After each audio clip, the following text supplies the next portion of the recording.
Hello, hi there. Many thanks for joining us for this edition of 21 Minutes with KKB. My name is Kwabna Chenchaheneboatin. Today I'm speaking to a gentleman who has seen it all, if I should put it that way. He's held several positions in governance and he's done a lot to project a lot of candidates and a lot of presidents. Now, he's seeking the mandate. He wants to be the one to run the show. I'll return in a bit to introduce my guest for today. Stay with us.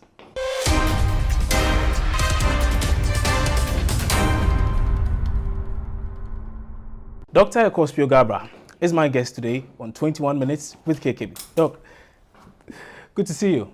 Thank you very much. Let me start off with this before we even delve into anything. Is it an honorary title, the doc? That is correct. Oh, it is. Okay. So it's always gotten me a bit confused at a certain point in time. I just had to clear that. Okay. Let's start off with the history. You've done a lot. You've been Minister for Trade, Minister for Education, Minister for, I mean, you've seen it all. What more do you seek? Why do you want to be president?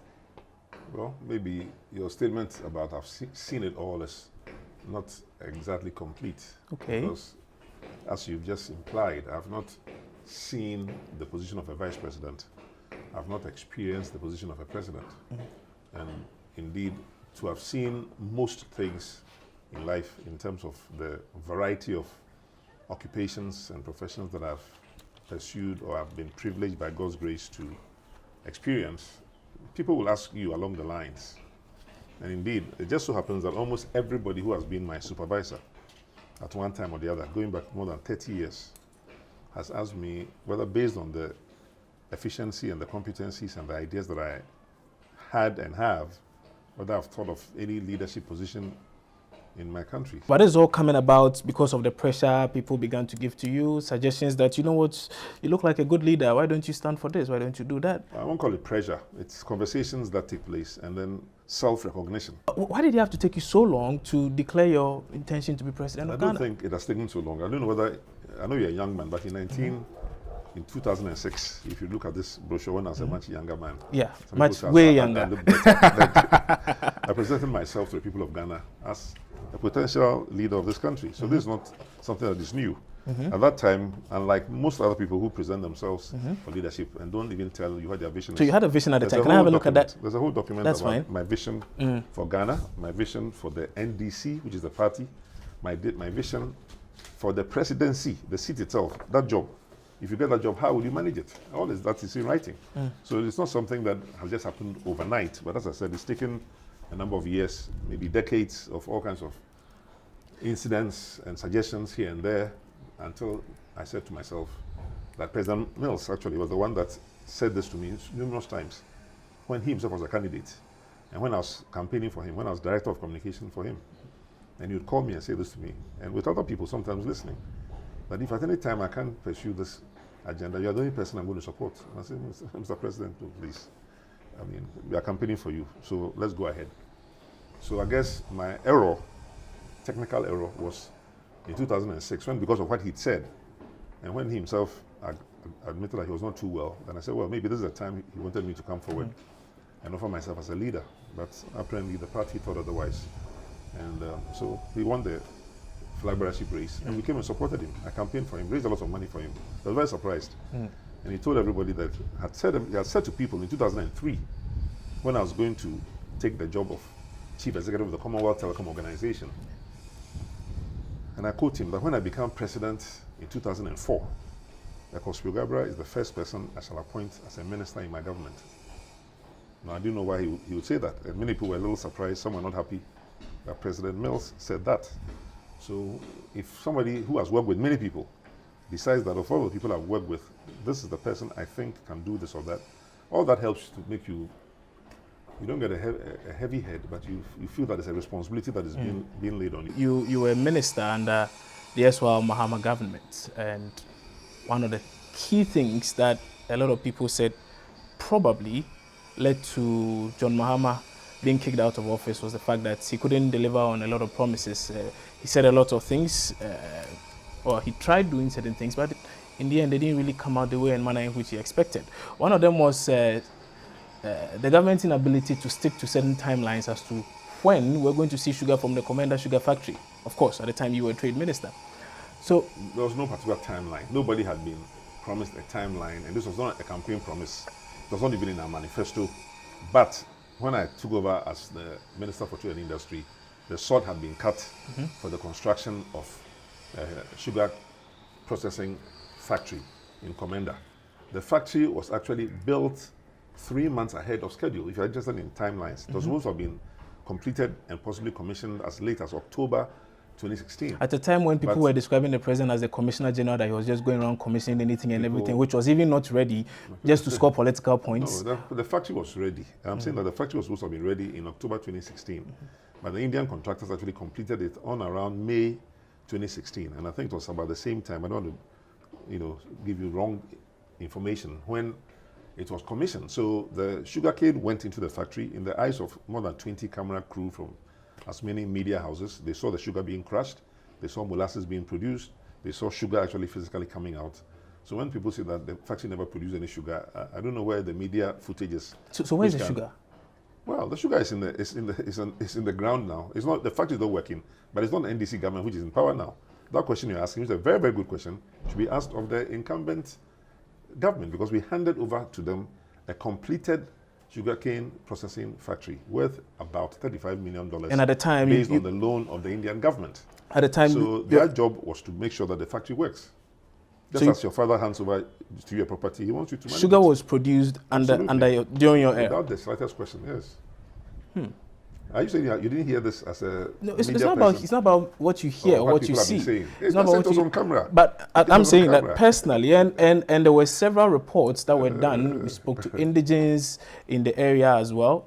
Most of them said, "Well, no jobs to start with, no sugar. There's nothing." They hadn't seen anything. That situation has been created principally by the current government, because we handed to them a sugarcane factory that was operating and that had the latest technology. And I hope they are oiling the machines and maintaining them, even if they are not letting it operate.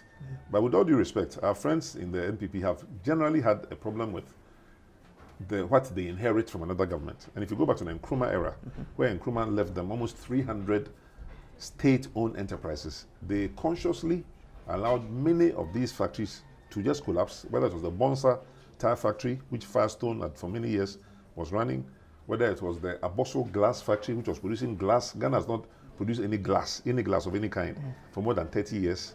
Whether it was the bast fiber factory in Kumasi, whether it was the shoe factory, whether it was the leather processing. And you're saying plants. They deliberately collapsed them? Well, they didn't believe in Nkrumah. And they also felt that anything Nkrumah did should not be allowed to survive, so his name may die. And they actually passed laws that if you are seen caught with a book of Nkrumah, any music of Nkrumah, any image or effigy or something of Nkrumah, it was a crime. Before the sugar factory itself, the whole process was even started, Imani Ghana, Imani Africa, I must say, came out with a paper suggesting that this thing is going to fail. Why should it fail? You see, there's sugarcane that can be grown where we are sitting. Almost anywhere there's a water body, including almost all the 1,000-kilometer shoreline of the Kusumbu or the Volta River, you can grow sugarcane. You can grow sugarcane in a huge, vast area of the Afram Plains, in Savelugu in the north, in most parts of southern Ghana, in the South Tong area, and of course, there has been a factory there before. Remember, Komenda, the factory was not started there by accident. And Nkrumah already had a factory that was also working in the 1960s. And the difference, though, is that the factory itself, through the state, had its own catchment area of a certain number of thousands of hectares of land, which allowed you to grow the sugarcane on, if you like, government-owned land, so you could harvest it yourself whenever the sugarcane was ripe. The difference in this case is that the government did not have sugarcane farms, so you had to buy the sugarcane from ordinary farmers who normally sold their sugarcane to alcoholic distilleries, akweteshi distilleries, if you wish. So there was competition for the sugarcane that the government, the state, that factory needed to buy, right? So that obviously had some cost implications. And then, of course, the water bodies in general in the central and western region, as we all know through Galamsey, had been, some would say poisoned, or the water was not good enough for the land around it for cultivation, because all the mercury and arsenic matter that goes into the processing. So we can't blame you for the defunct state of the factory now. You can blame whoever you want, but I'm just saying that the factory is No, there. It's not defunct. Are you saying the factory is not working? But who's to make it work? I'm not in government. When we were in government, the factory worked. For how many days? It could work for the whole year if you wanted, but sugarcane itself has a season. When you were in government, most agricultural how long did the... It worked for about 3 months of a 3 trial. months. Because that's when sugarcane is available. Sugarcane is available in Ghana, to the best of my understanding, between the months of about October, November, depending on the part of the country, and about March, April. Then most sugarcane doesn't grow, just as mangoes and avocados and cocoa and most other agricultural produce have a season. So in the agri-industry sector, agri-business sector, everyone knows that when you are building a factory for most agro-processing, the factory will work on a seasonal basis. At the time, you made a projection. You said government was going to make about $20 million from that sugar. How much do you make in that 3-month period? I can't remember that figure. I remember that figure. Oh, you may remember it. I don't remember that figure. But assuming... How much did you make in the 3-month period? Assuming... All those figures are the Ministry of Trade and Industry. Assuming you don't 20 recall? million... No. Did we make any money? I was not the managing director of the factory, remember? But did we make any money at all from that? Well, molasses was sold. The molasses that was produced was sold. The sugar that was produced also was sold. So all those figures are the Ministry of Trade and Industry, and you should feel free to go and ask them. And the Indian contractors were in charge of that. They handed over the information to the ministry. So you don't think I didn't sell any sugar myself. I was selling sugar. So you don't think it'll be fair for anyone to say you caused financial loss? Listen, it was a trial. It was a trial that was done with the factory, right? When you buy it, even a new car, they'll tell you don't drive it at top speed. Yes. You have to let the engine run. For certain when you build a new factory, for the first 3 months, you have to try out different components of the factory to make sure that everything is running perfectly before you put it up at full steam. But to put it up at full steam, you need to get a certain quantum of sugarcane. And that is where the challenges were, that the quantum of sugarcane that you needed to run the factory at full throttle was not readily available, or it took a lot of money to buy it since you didn't have your own farm, as I've explained earlier. If the NDC was still in government today, the government had not given us one city to go. If the NDC was still in government today and you were still in charge of that very... The factory would have been running. Why? Because I did not foresee the government of Ghana running that factory for even 2 years or 3 years or in perpetuity. NPP tried to run Ghana Airways, an airline from the castle. I wasn't going to do that. So we have put out advertisements for interested investors from all over the world who wanted to take the 70% shares in that factory to make an offer through Pricewaterhouse. We had received offers, and the company had come forward, was willing to pay $25 million for 75% or 70% ownership of the factory. We left all of that with the new government as handing over notes. What they did with those investors, I don't know. But when I met some of them, they said, well, the new government thought that everything that was done under the new government was for... And the previous government was wrong. The previous government was to favor one person or the other, so they kind of cancelled almost all those processes that were very far advanced. This was money for the Republic of Ghana, for the state of Ghana. And my view was that this government should have just taken that money. And if they have other investors also, fine. They can bring any investors that they want, or ask them to even merge or joint venture in order to get that factory running under private sector management. It was not my intention for the Ministry of Trade and Industry to be running a sugarcane factory. Nobody there understands running sugarcane factories. And indeed, in most of Ghana, we have not run sugarcane factories for 30 years, so there's not much internal experience. I gather from what you say that you're not very impressed with the performance of the NPP and in particular President of the Republic, Nana Addo Akufo-Addo. Is that the case? Well, as far as this sugarcane factory is concerned, if I were them and my father handed me any little asset, I would try and grow it or at least maintain it. They haven't done well with the Komenda Sugar Factory. There are many other things that they may not have done well. There are many things that they may think they are doing very well. But I think most Ghanaians feel that the big promises that they made, and the ones that people can remember, they made more than 200 promises, but the ones that people can remember are the one district, one factory. So that is one factory in a district. And if they had at least made sure that that one particular Komenda factory was working, they could have raised the flag and said, well, even though this factory was built under the previous government, we are making it work. So it is part of several other factories have been commissioned. Such as which one? There was one somewhere in the central region that was commissioned. There was a pineapple factory. Yes, a pineapple factory there. Have you seen the bottle, the juice, the package from that factory by any chance? I haven't.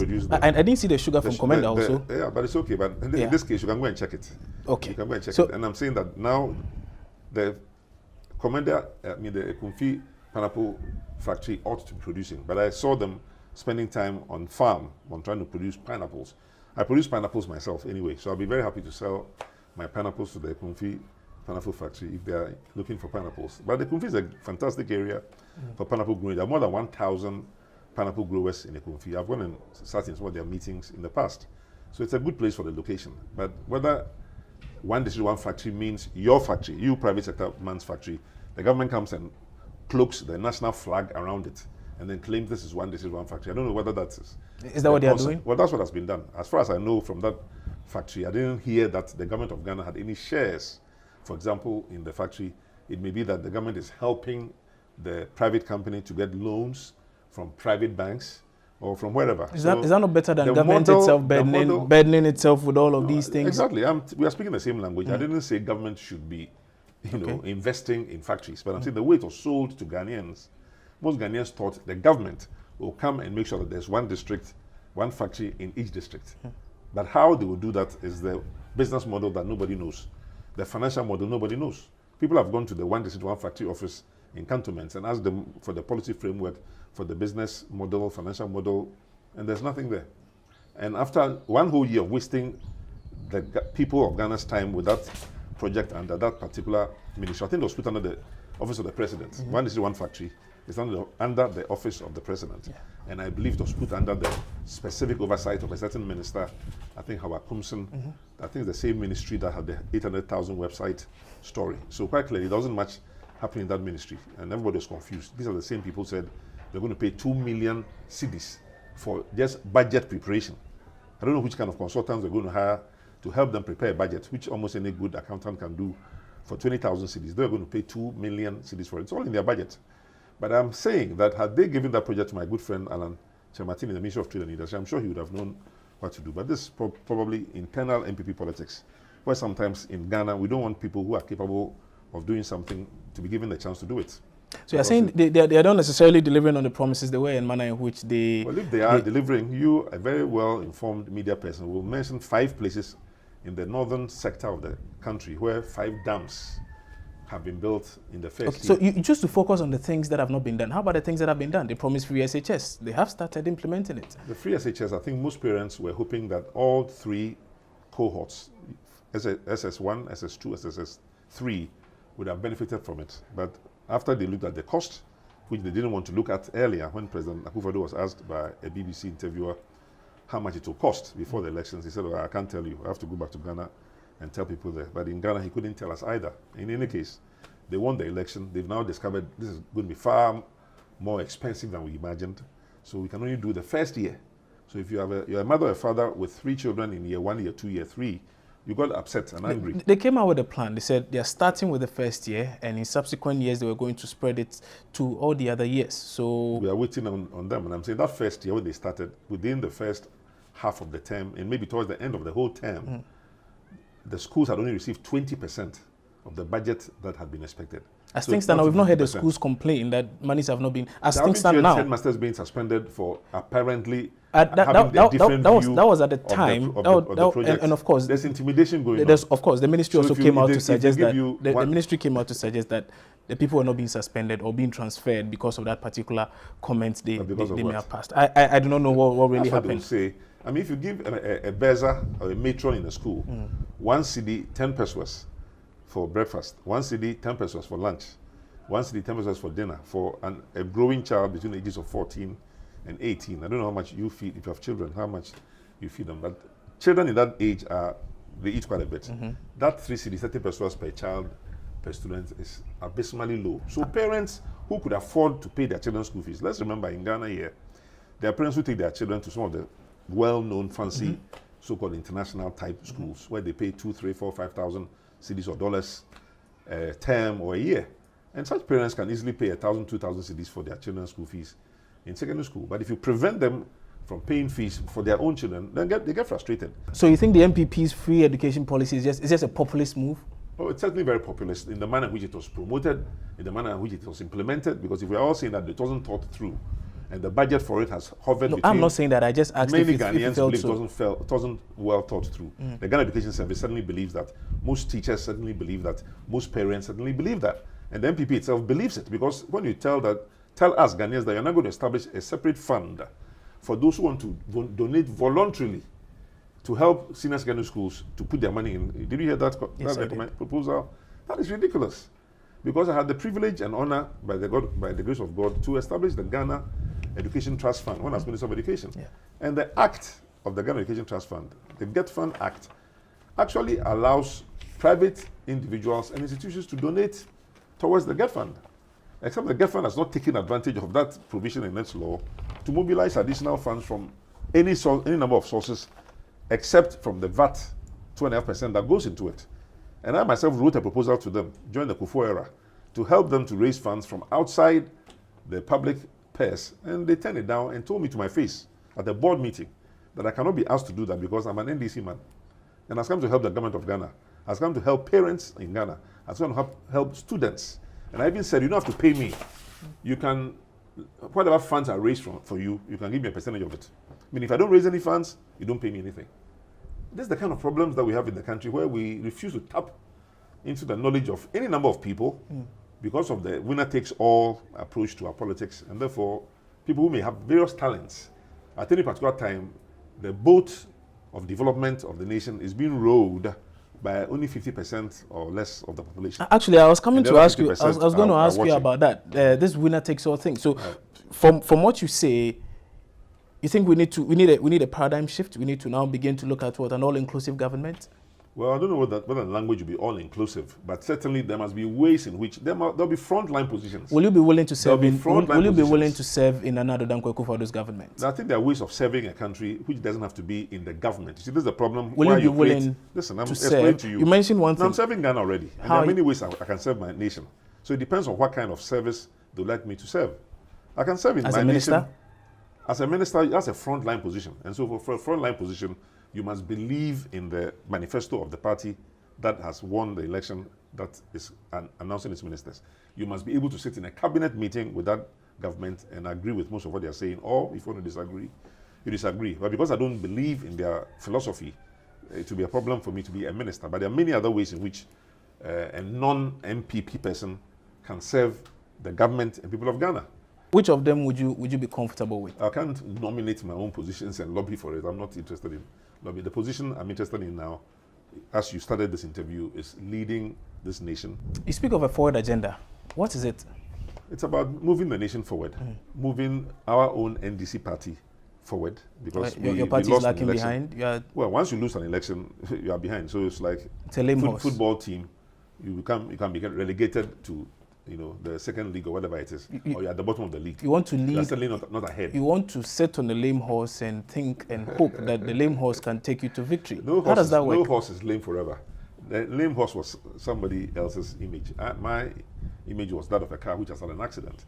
When cars have accidents, they don't sit necessarily in the mechanics yard forever or for years. There were a lot of criticisms, and a lot of people felt that your leadership at the time, from the president himself to the party leadership, most of them did not do such a good job. Your party chairman, the general secretary, most of the national executives, they came under a lot of attack. And we are told that portions of the Kwesi report even captures this. Well, I haven't had the privilege of seeing a report, but it's normal in any battle. This is a political battle. We didn't use weapons. We may have used our mouths and our lips and our promises as the battle implements or battle weaponry. But in all battles, when you lose, there's blame gaming. And everybody says, if this person had done this, this would not happen. Why do you think the NDC lost? There are many reasons, and it varies from locality to locality. In this particular area where we are seated, for example, the people here said that there was a conflict between the member of parliament and the party chairman, the constituency chairman. They were not collaborating at all. In fact, so there was a lot of so-called skirt and blouse voting, where people may vote for the MP, but vote for another presidential candidate, or vote for the presidential candidate and vote for another MP. All kinds of things happen here. And every other place you go, you hear different stories. Along the shoreline, the management of pre-mixed fuel was a problem in many parts of the area, so the fishing communities were unhappy with the party. If you go to other regions, you hear about the sense of deprivation. The Volta region people felt, for example, that they didn't get some projects that they should have gotten, which went to certain other regions, and they felt they were the World Bank of the NDC, and they should have gotten a greater share of certain particular projects. So you get differences. Then there will always be communication challenges. in the view of many of us, the communication message of NDC was more backward looking, in the sense of, look at what we've done for you. The NDC had a backward message? In the sense, I'm defining it so that you don't get confused. In the sense that the message was looking historically, looking backwards. Look at the projects we have done this. for you. We have done that. We've done that for you in the past. So it was a very, very wonderful green book with hundreds of wonderful projects that many governments never were able to do. So very good infrastructure projects by NDC, health, education, bridges, roads, in that book. But the electorate said, fine, so you've done this for us, and we give you the taxes to do it. But what are you going to do for us from 2016 to 2020? So and there was a gap in the in other words, you didn't have a message. The message was not articulate enough for the future. People are voting for you for what you do for them next. What have you done for me lately? That you've done. But what are you going to do for me next was not clear. So Ghanaians didn't think the NDC had a vision or had a visionary leader at the time? The manifesto was there. Projects were in it, but it wasn't sufficiently marketed according to what the results were. And people heard the one district, one factory sounded attractive. One village, one dam sounds very attractive. Free something, SHS or whatever is free, people want to go for it. So people saw Akufo-Addo as a more visionary leader as compared to John Mahama at the time? Not motivational. As somebody making wonderful promises. So they said, okay. And he was also saying, please try. I've been struggling for the past so many years to be president. He was begging us? Try me and see. Well, those are your phrases. I'm asking. No, I'm only quoting what he said. You can now define it. I'll say, whether it is begging or not, try me and see. So he made all those kind of statements, apologized to people to here and there. And it was okay. Insecurity has been a big problem under this government in terms of people being raped here, people being killed there, solutions not being found. The profligacy, or that's a big word, the view that the NDC and the Mahama was spending government money through too many appointees. And so people were looking forward to a government that would at least attempt to reduce and restrain itself with regards to public appointments. That's one of the areas where I think not just that, people also said, people also spoke about the family and friends government John Mahama was running. I don't know who was a particular member of the family was in his government compared to the government that we have now. Akufo-Addo is running the family and friends government. More than 20 members of the family or friends have been identified in the current government. But if you mention one or two names under the Mahama government, fine. So Akufo-Addo is practicing no nepotism? member of his family was in the Mahama cabinet as I knew. And there may have been one person who is supposed to be a distant niece or something who may have been a deputy minister. That's Bawa Mokhtari. That's the one that he himself talked about. So it was not a family and friends government. Now, if people feel that maybe particular projects or particular contracts went to particular individuals who have friends or family, then they can make that case. But no one is saying that if you have a government, it's your enemies, whatever you consider your opponents, who will prosper. So quite clearly, I'm going to deal with those. So you don't see anything wrong with that, do you? Help you. No, the family and friends in government positions, taking salaries and as appointees, people have a problem with that. Do you have a problem with that? I have a problem with that, yes, of course. If you were president, you wouldn't appoint people close to you, people you can trust, people you know can do the job and do it well. Nobody says you shouldn't regardless of whether or not they must be close to you. They have blood ties to you. They'll be close to you. Well, you have to be circumspect about people who are your blood relatives in public sector positions. And if there are one or two who are necessary for one reason, people may excuse that. I think President Mills, for example, had one of his brothers as an economics advisor who would work at the World Bank and therefore had the expertise. So if he was there as an economic advisor, people will understand that. But if you have a whole platoon of people, now nearly 1,000 people in the Flagstaff House, the number apparently will jump to 1,600 in 2018. People are not sure who these people are. How differently would you run things as president? You have to have a much tighter public sector appointment process. And you have to let the growth of the public sector reflect the growth of the economy. Do you think you have what it takes to do you think you have what it takes to beat John Mahama? I go into any situation not with a view to beating any particular person. My aim is to win the hearts and the minds of the NDC delegates and let them believe and understand that it is in their interest, especially if they want a two-term president, to vote for me. Others may vote for another candidate, and I don't think any candidate can expect to have, all votes. So everyone hopefully will get some of the votes. You see yourself as the underdog who will likely shock everybody? Well, however you like to define me, have the potential to win the NDC flag bearership race, and I intend to win it. If John Mahama called you today and said, Spio, I want you to step down, I want to run, but I want you as my vice.